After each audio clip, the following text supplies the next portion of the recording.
अस्सलाम वालेकुम रहमतुल्लाहि व बरकातुहू। अल्लाह के राज़ी हो जाने की खास निशानियाँ, ऐसा हो तो समझो दुआ कबूल हो गई। नाजरीन, अगर आप ये सोचते हो कि मैं इतनी दुआ कर रहा हूँ, अल्लाह से इतना मांगता हूँ, मगर अब तक अल्लाह के यहाँ से कोई जवाब ना आ सका, मैं जानती हूँ कि आपको ऐसे ही ख्याल आते होंगे।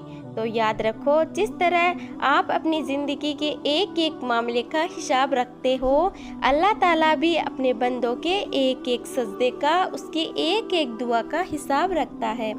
अरे वो तो एक आंसू से मांगी दुआ नहीं भूलता, फिर वो आपको कैसे भूल सकता है? क्या आप जानते हो कि ये मुश्किलात और तकलीफ़ें ज़िंदगी में आखिर आती क्यों हैं? तो सुनो, ये जो दुख होता है, इसके पीछे बड़ी रीज़न होती है। हम मायूस इंसान कहाँ जान पाते हैं। याद रखो, इस दुनिया में कोई इंसान ऐसा नहीं गुजरा जिस पर मुश्किलात ना आई हो। असल में मुश्किलात और दुखों का आ जाना अल्लाह की तरफ से सिर्फ हमारा एक टेस्ट होता है। जान लो कि यहाँ कुछ भी अचानक नहीं हो रहा है। इस कायनात में पत्ता भी उसकी मर्जी के बगैर नहीं हिलता, पर हकीकत जो होती है वह अल्लाह के इल्म में पहले से होती है। अल्लाह ताला कुरान पाक में उन दुखी दिलों से फरमा रहा है कि तुम्हें ये मुश्किल तो नज़र आएगा, लेकिन ये आसानी से जुड़ा है ताकि तुम अफसोस ना करो उन चीज़ों का जो तुमसे छूट जाती है या छीन जाते हैं। कोई मौका हाथ से निकल गया, कोई दौलत थी हाथ से निकल गई, कोई तुम्हारी मनपसंद चीज़ थी जिसको तुम बहुत ज़रूरी समझते थे, हाथ से निकल गई। तो सुनो, मेरा अल्लाह कुरान पाक में खुद तुमसे फरमा रहा है कि जो चीज़ तुम्हें हाथ से निकल जाए उस पर हरगिज़ गम ना करो, क्योंकि अगर तुम अफसोस करोगे तो इसका मतलब कि तुम्हें अल्लाह पर यकीन नहीं। अल्लाह फरमाता है कि मैं तुम्हारी किस्मत और तुम्हारी तकदीर तुम्हारी चाहत से कहीं बढ़कर लिखता हूँ। अगर तुम ये गुमान करते हो कि मुश्किलात आखिर मेरे साथ ही क्यों, तो ज़िंदगी में मुश्किल हालात की हमेशा एक्सपायरी डेट होती है। गम मुसलसल नहीं रहता, ये सिर्फ तुम्हारा एक टेस्ट है और किसी के लिए थोड़ा सा ज़्यादा हो जाता है, लेकिन जो जितनी बड़ी आजमाइश से गुजरा है वो नवाजा भी उतना ही जाता है। जानते हो कि अल्लाह ताला कभी भी तुम्हारा नुकसान नहीं करता। सुनो, तुम ढूंढ रहे हो ना कि अल्लाह के राज़ी होने की वो खास निशानियाँ क्या है कि हम जान सकें कि अल्लाह ताला हमारी दुआओं पर राज़ी है भी या नहीं। तो सबसे पहले हमेशा ये बात तो याद रखना कि अल्लाह ताला जिस इंसान से राज़ी नहीं होता वो उसे खुद से दूर कर देता है, वो उसे बेसुकून कर देता है। जान लो, अल्लाह ताला उस इंसान की पुकार इतनी ज़्यादा पसंद करता है जो उसे आंसुओं से याद करता है। तुम्हें पता है, अल्लाह ताला ऐसे इंसान की पुकार पर फौरी कुन कर देता है और उसकी रहमत का सब्र से इंतज़ार कर रहा होता है। नबी ने फरमाया, जब बंदा कहता है या रब, तो अल्लाह फरमाता है लब्बैक, मांग तुझे क्या चाहिए अता किया जाएगा। जानते हो, तहज्जुद में आंसुओं से किया गया वह एक सजदा बहुत जल्दी रब से उनकी खुशखबरी ले आता है।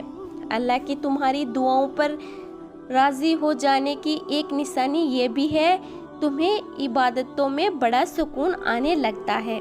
सुनो, तुम एक बात अपने पास आज लिख कर रख लो ताकि कभी भूल ना पाओ कि ज़िंदगी में इंसान पर जो भी मुश्किल आई है वो अल्लाह की तरफ से सिर्फ एक टेस्ट के तौर पर आई है, जिसमें तुम्हारे सब्र और तुम्हारे यकीन का एक इम्तिहान लिया जाता है। ये बहुत मुश्किल काम है, लोग अक्सर परेशान हो जाते हैं, लेकिन ये बात जान लो, इस इम्तिहान को तुम जितने अच्छे से पास करोगे उतने दर्जे पाओगे।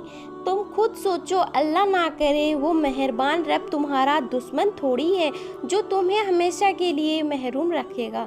अगर उसने तुम्हें आजमाइश के लिए चुना है तो ये सोचो कि इस दुख ने तुम्हें अल्लाह के कितने करीब कर दिया है। तुम जानते हो, अल्लाह की कुर्बत एक खालिस ऐसी ताकत है जो सिर्फ तुम्हें दुनिया में ही नहीं नवाजती बल्कि तुम्हारी आखिरत भी संवार के जाती है।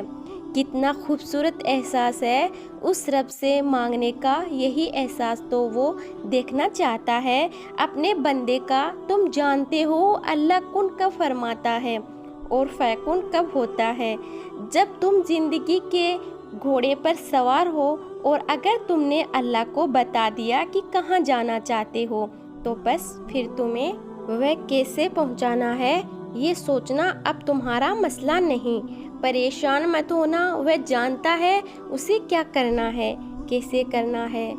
تم بس آنکھ بند کر کے اللہ جس اور لے جا رہا ہے جاتے جاؤ۔ اسے تم سے اور کیا چاہیے سوائے توکل کے۔ یقین رکھو جو ہوگا وہی بہترین ہوگا، کیونکہ جب تمہاری آنکھ کھلے گی تو تم وہیں ہوں گے جہاں تم جانا چاہتے تھے یا پھر جہاں تمہیں ہونا چاہیے تھا۔ قرآن نے ایک لفظ کہہ دیا ہے کہ میرے رب کو اپنے پیارے بندوں کی فیوچر پلاننگ خود سے فیصلہ کرنا ہوتا ہے۔ اللہ کے انسان کو زیادہ دیر تک محروم نہیں رکھتا۔ میں آپ سبھی لوگوں کے لیے اللہ سے بہت دل سے دعا کرتی ہوں کہ وہ تمام مسلمان کی جائز تمنا کو پورا کریں، آمین۔ تو ویڈیو کو آخر تک دیکھنے کے لیے شکریہ، اور ویڈیو پسند آئی ہو تو ویڈیو کو لائک کریں، اپنے رشتہ داروں میں شیئر کریں اور عریشہ خان چینل کو سبسکرائب کرنا تو بالکل نہ بھولیں۔